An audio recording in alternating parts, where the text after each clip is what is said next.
कानून का कभी दुरुपयोग मत करें।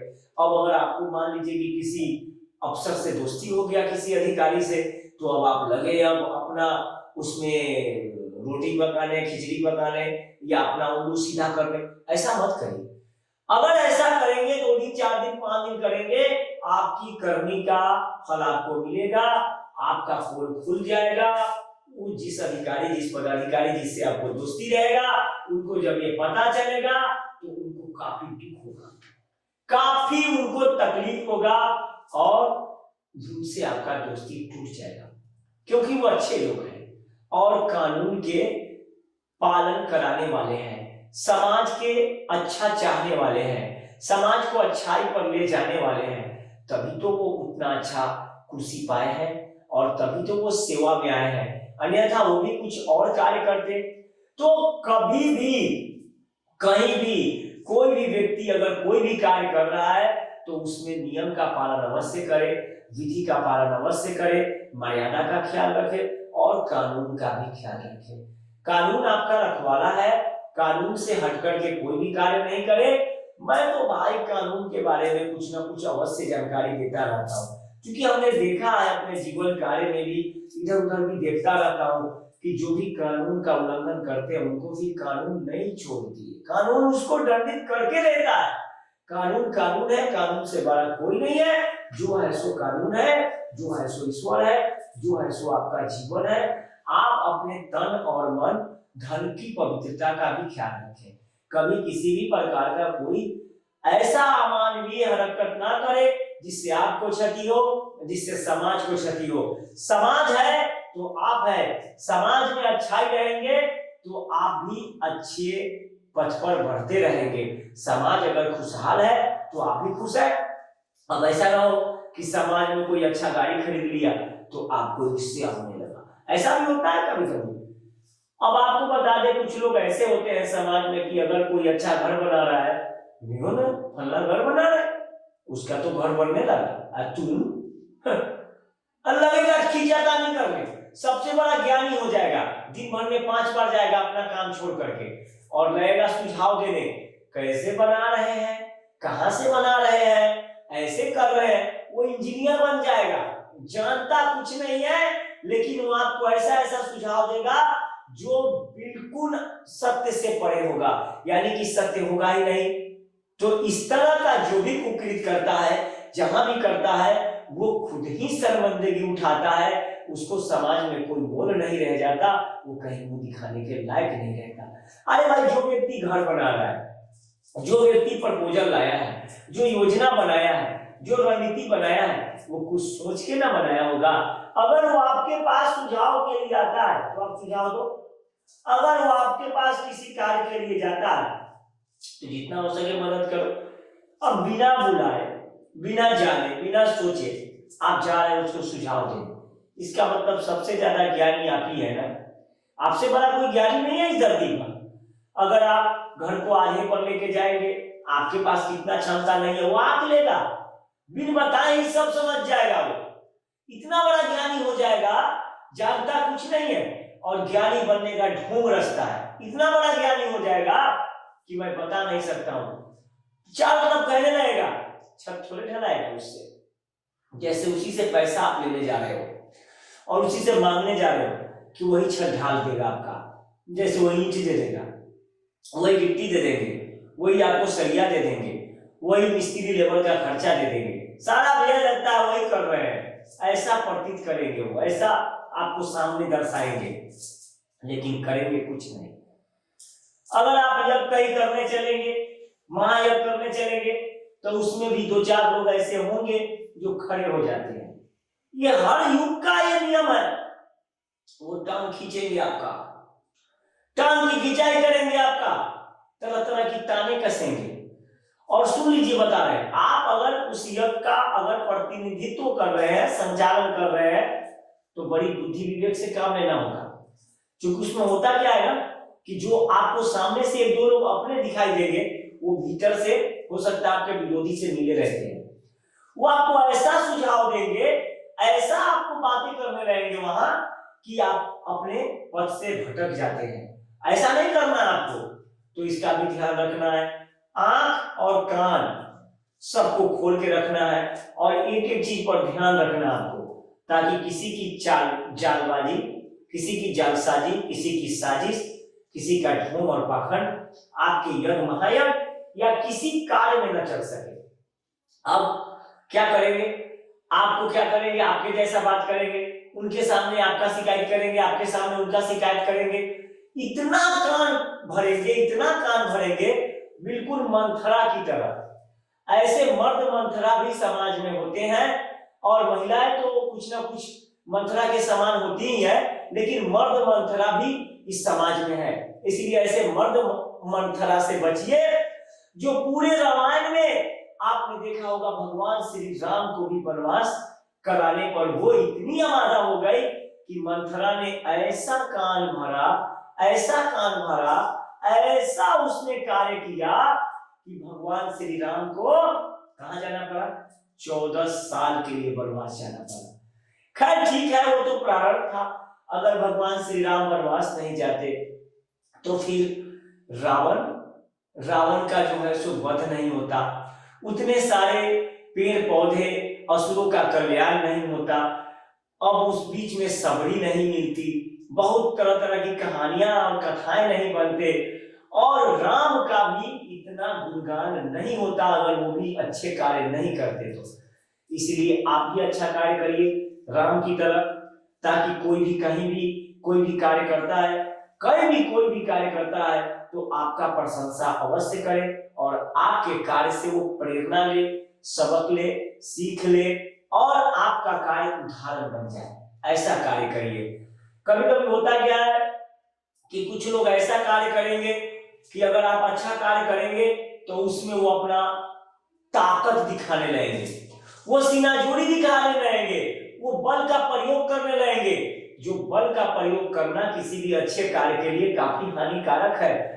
आप भगवान से बलवान कतई नहीं हो सकते हैं, भगवान सबसे बड़े बलवान है और भगवान के सामने आप कुछ भी नहीं है। कभी कभी देखते हैं ना, बड़ा बड़ा लोग, बड़े बड़े ताकत वाले, जब उनका मृत्यु आता है तो उस समय वो धन, बल, वो ताकत, वो नाम, वो शोहरत कहाँ चला जाता है? मृत्यु आता है ना, वो मरते हैं ना कि अमर है? ऐसा कतई नहीं है। यहाँ पर मौत भी है और वही मौत सत्य है। जिस प्रकार से जीवन सत्य है उसी प्रकार से मौत भी सत्य है। अगर लोग जन्म लेते हैं तो लोग मरते भी हैं, और अगर मरते हैं तो वो जन्म भी लेते हैं। लेकिन आप अगर जी रहे हैं तो मोक्ष के लिए कार्य करें, आप परमात्मा की प्राप्ति के लिए कार्य करें। जीवन सफल कैसे होगा इस दिशा में कार्य करें।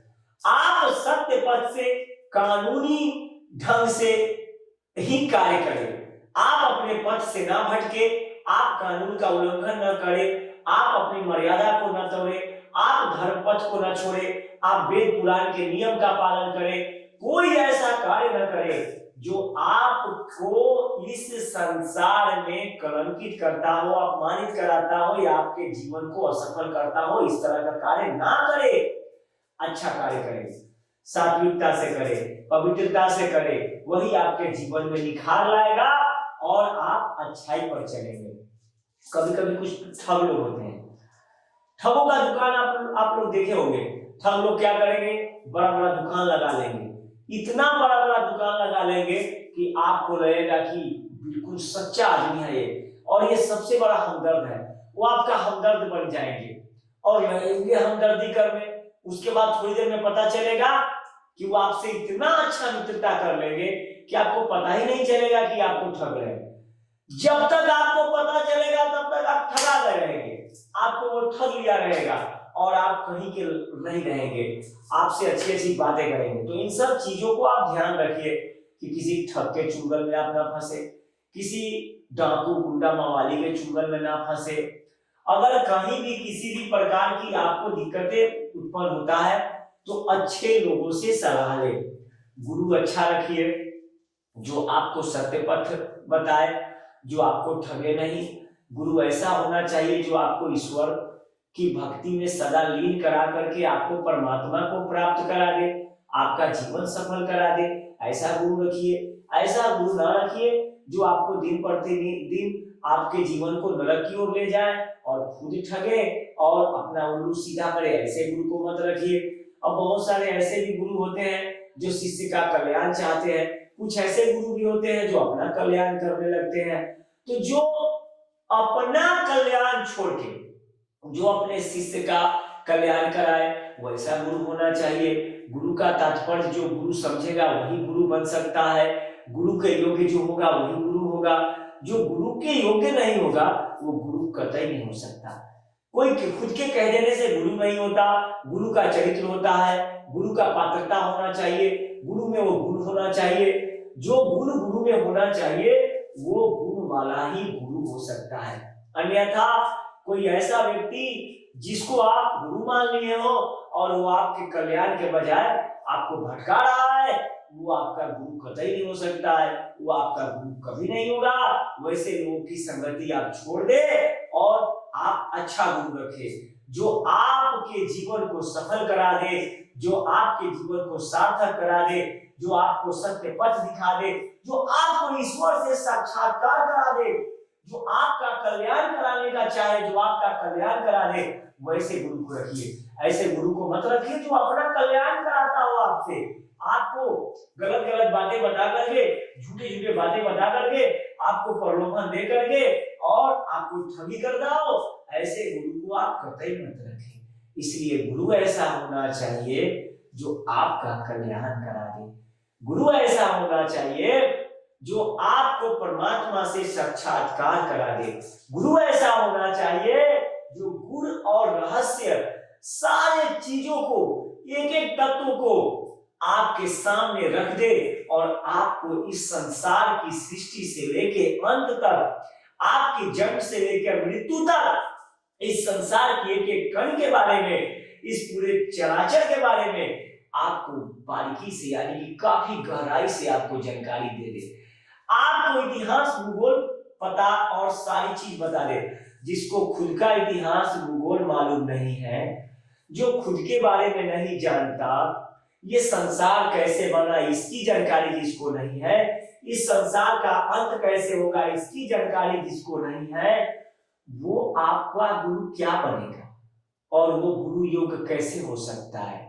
इसलिए गुरु योग्य वही हो सकता है जो वास्तव में गुरु के योग्य है, जो ज्ञानी है, जिसको तत्वों का ज्ञान है, जिसके पास संसार का सारा तत्व प्राप्त है, जिसके अंदर ईश्वरीय शक्ति है, जो परम तपस्वी है, जो त्यागी है, जो ध्यानी है, जो तपस्वी होकर के भी सबका कल्याण चाहता है, और जो धोनी होगा वो आपका गुरु कभी नहीं हो सकता।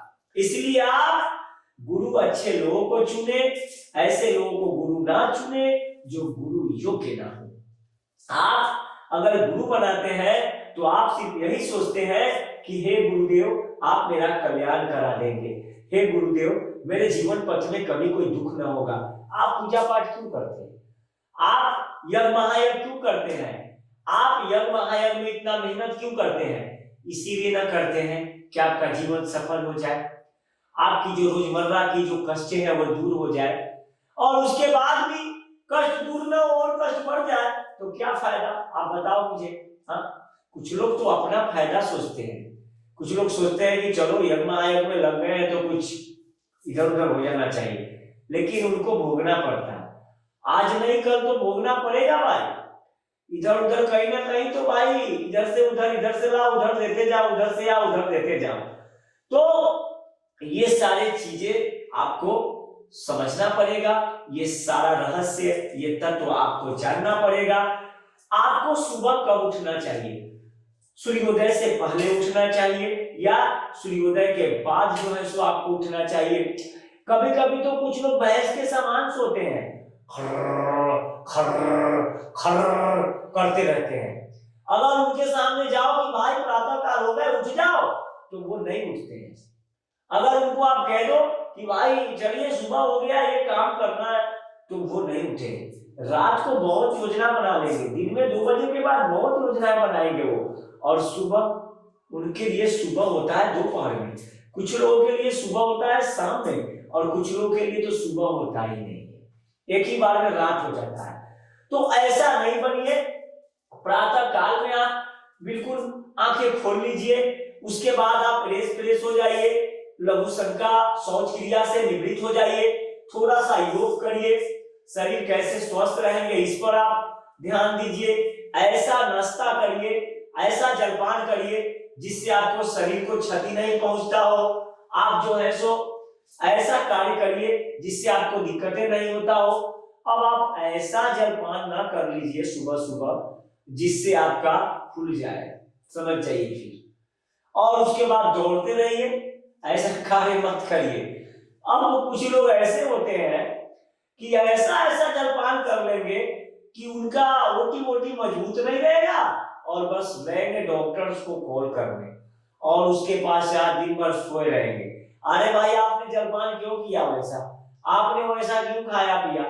अभी देखिए बाजारों में बहुत सारे जगहों पर नकली तेल भी आ गए हैं, बाजारों में नकली सामग्री, खाद्य सामग्री भी बिक रहे हैं। इस पर भी सरकार को नियंत्रित करना चाहिए, क्योंकि सरकार तो चाहती है कि कहीं कोई गड़बड़ी नहीं हो। अच्छे अधिकारी पदाधिकारी भी चाहते हैं कि कहीं भी कोई दिक्कतें ना हो, किसी के साथ कोई अमानवीय हरकत ना हो, किसी का स्वास्थ्य खराब नहीं हो। लेकिन आपको मैं बता दे रहा हूं, बहुत सारे ऐसे लोग भी हैं जो सबकी अच्छाई चाहते हैं, लेकिन उन्हीं में से 2 4 5 10 लोग ऐसे होते हैं जो अपना स्वार्थ साधने के लिए घटिया सामग्री बाजारों में बेचने लगते हैं, बेचवाने लगते हैं। उस पे क्या करेंगे, गलत मार्का लगा देंगे, गलत लेबल लगा देंगे।